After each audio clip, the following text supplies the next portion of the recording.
It's time for the Newsmaker Show on AM 1480 WLEA. Here's Brian O'Neill. On the Newsmaker Show, Monday, May 16th, our guest today, Democrat State Senate candidate Leslie Danks Burke. We caught up with Leslie over the weekend. And Leslie, of course, thanks for joining us. Thanks very much, Brian. I appreciate it. Leslie Danks Burke, no lack of accusations of corruption at the state capitol in Albany, as well as investigations into corruption and recent conviction of public officials on corruption charges. Former Assembly Speaker Democrat Sheldon Silver and former Senate Republican leader Dean Skelos and his son Adam have both been sentenced to jail time. Silver, 12 years. Skelos, 5 years. Now, both Silver and Skelos were convicted of corruption and bribery. The U.S. attorney who prosecuted those cases, Preet Bharara, is now investigating a couple of Governor Andrew Cuomo's aides, one a former aide, on the Buffalo billion money.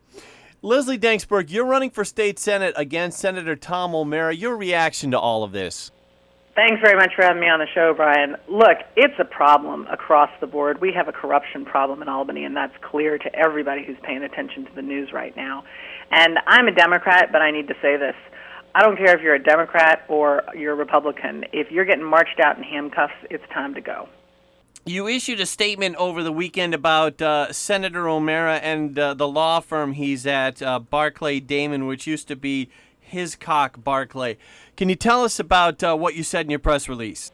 Absolutely. What I am choosing to do as a candidate and what I will do when elected to the state senate is to refrain from accepting any outside income. And my opponent, as you point out, is a partner in the law and lobbying firm of Barclay Damon. He is also chairman of the Senate Environmental Conservation Committee, and he has significant influence over the conservation policies that Barclay Damon lobbies on. Barclay Damon, his law firm, is a registered lobbyist in Albany. I think that's too close for comfort, and I am pledging for my own purposes to go a step further than the law currently requires and refrain from accepting any such outside income. You feel that, on the one hand, he's probably got a conflict somewhere because you feel that he's working for Barclay Damon over in Elmira, but and then in Albany, he's the chairman of the state senate's Environmental Conservation Committee, and you say that conservation groups and environmentalist groups are represented by Barclay Damon. Do I have that right? No, I'm saying that Barclay Damon lobbies on environmental conservation issues. So I'm not sure who the clients of Barclay Damon are.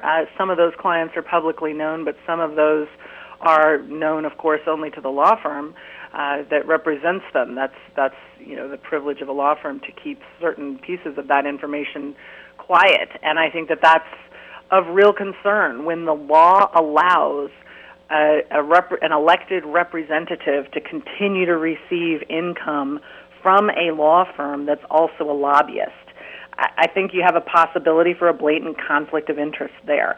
The chair of the Senate Environmental Conservation Committee should not make extra money by working at a lobby firm that lobbies him. It's a problem. Senators should work for the taxpayers and nobody else. What I've done is I am standing up for 4 principles. Those are that senators should not accept outside income while they are serving as state senators. Corrupt politicians who have been convicted of corruption in office should not receive taxpayer-funded subsidies in the form of pensions.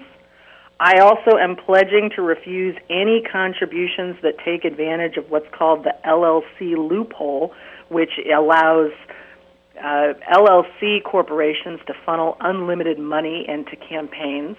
And I also am saying that I will refuse any contributions greater than $11,000 from any county committee.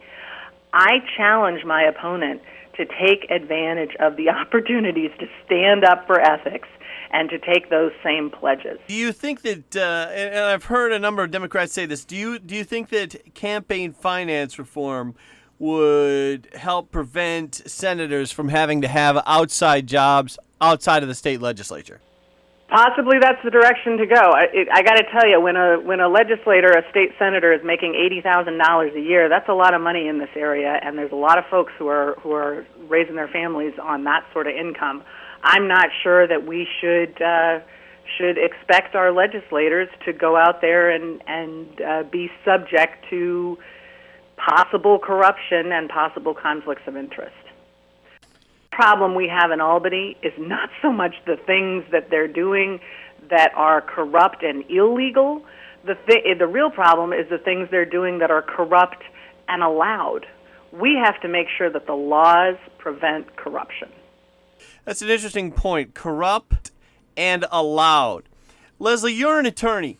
What do you see out there going on at the state capitol in Albany that's corrupt and allowed? I think the fact that a limited liability corporation can funnel essentially unlimited money into a campaign and that the voters don't know about that becomes dark money that nobody knows about, I think that's corrupt, but it's also legal under our current system of campaign finance.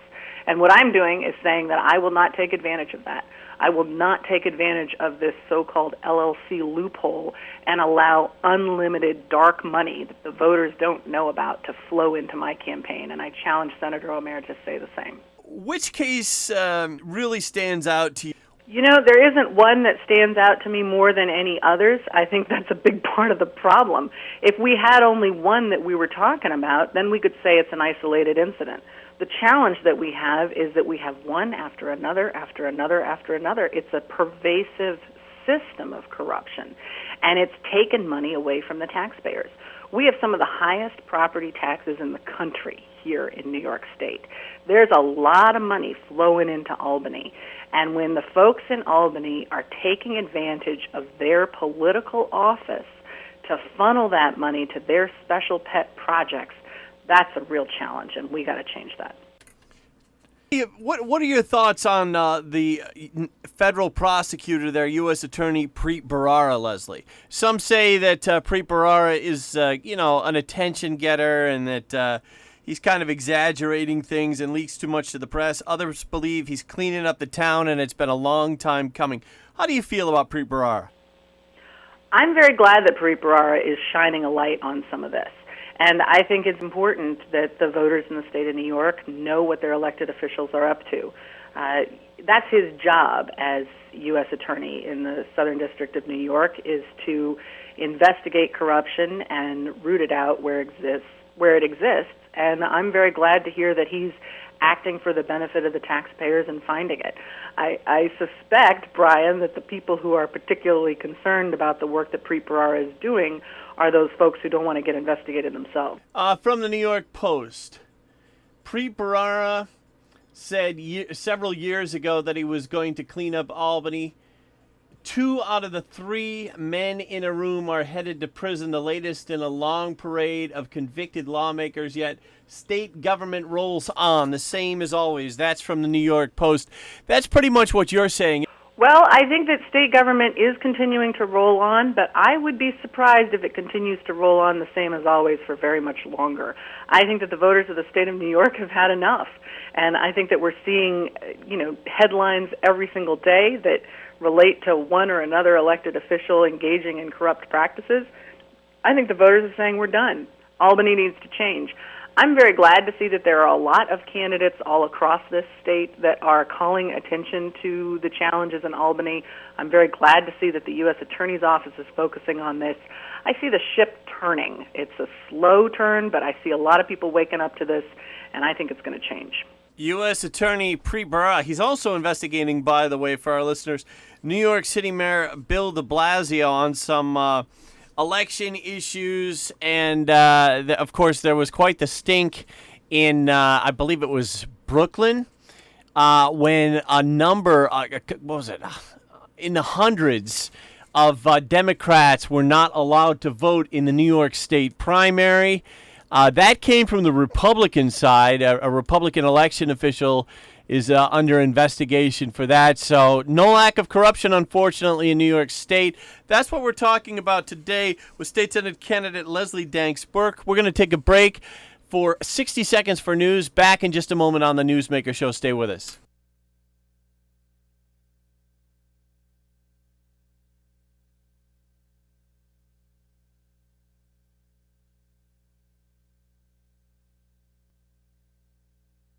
Tompkins County Democrat State Senate candidate Leslie Danks Burke, our guest on the Newsmaker Show today on this Monday, May the 16th. In segment one, we talked about corruption at the state capitol in Albany and the status quo problems. Now in segment two, we want to talk about the issues that Leslie Danks Burke feels that should be addressed in the state Senate. Leslie, challenges to farmers these days. Look, farmers are having a really hard time these days, and that, frankly, is nothing new. There's a joke out there that farmers are the only people who buy everything at retail, sell everything at wholesale, and have to pay the freight both ways. We need to support our small farmers in order to invest in our ag economy. I see a lot of challenges at the state level for small farmers.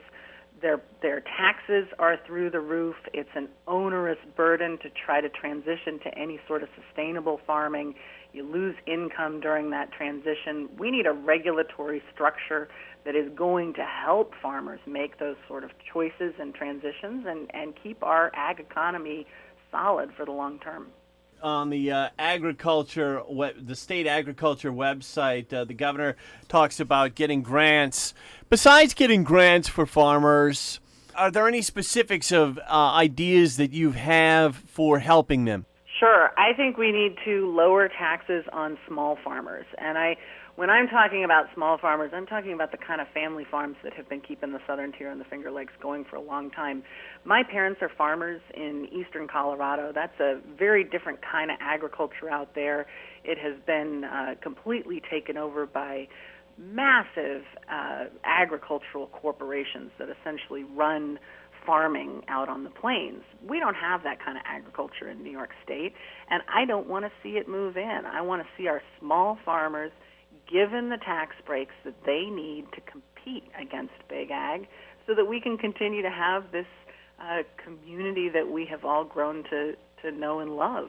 We've got agritourism building in this community. It's just booming. We've got wineries and cheese trails and beer trails, and I understand that there's even a potential for new vodka production in Steuben County.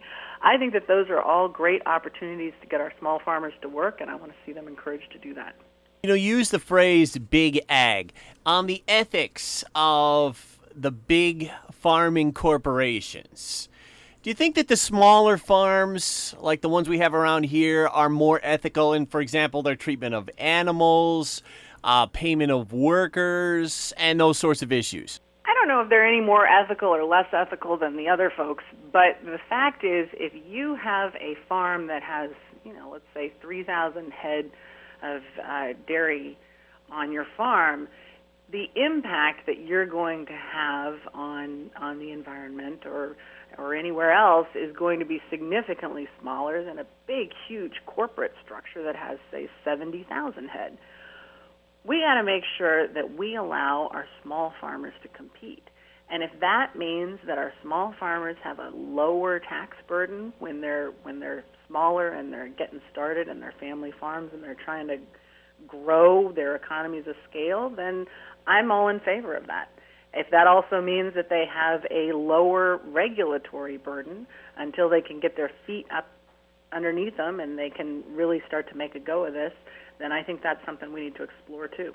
Education. The big issue for the upstate Republicans has been Common Core, and they're not the only ones. Governor Andrew Cuomo has had panels out and commissions talking about revamping and overhauling Common Core. Look, I'm a mom of two public school age children. I've got a fifth grader and I've got a first grader, and I see what's happening to education. My fifth grader is coming home pressured to, learn to the test, and I know that her teachers are feeling pressure to teach to the test, and that's certainly no way to teach a child what that child needs to learn to move on to the next grade level with that level of stress.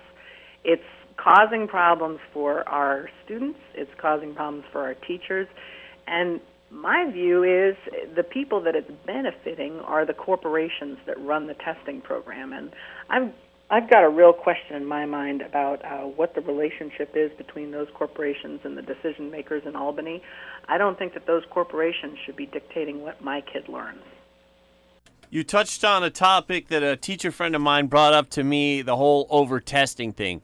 He said, I went to high school in the 1980s. He said it was, and so did he. And he said to me, you can't imagine how often and how much and how hard these kids are tested today. Leslie, is this something that you've experienced with your kids? Sure, I know what you're talking about. I went to high school in the 80s as well. And I remember taking standardized tests, and sure, we've always had standards.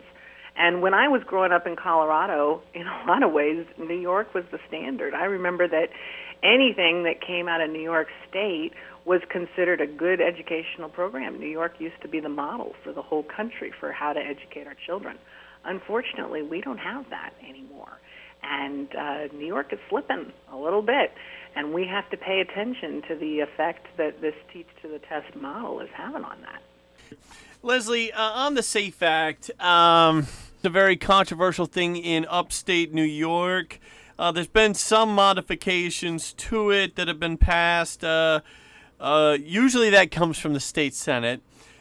The Republicans in the state Senate objected to the SAFE Act completely. They were totally against it. Many of them voted against it.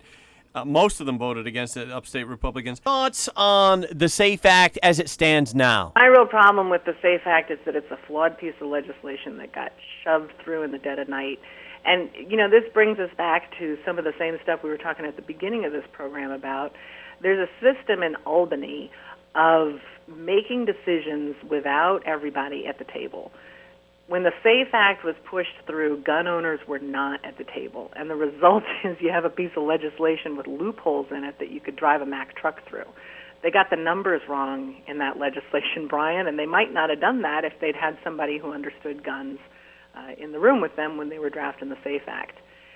That's the problem when you have a three-men-in-a-room style of government. When those three guys are not reaching out, finding out what the real facts are, and drafting legislation that makes sense. The result we have is a piece of legislation that does not keep guns out of the hands of criminals. And believe me, as a mother of two children who are in public school every single day, I think about the challenges that we're facing in our schools with the possibility of someone getting into those schools and doing harm to young people.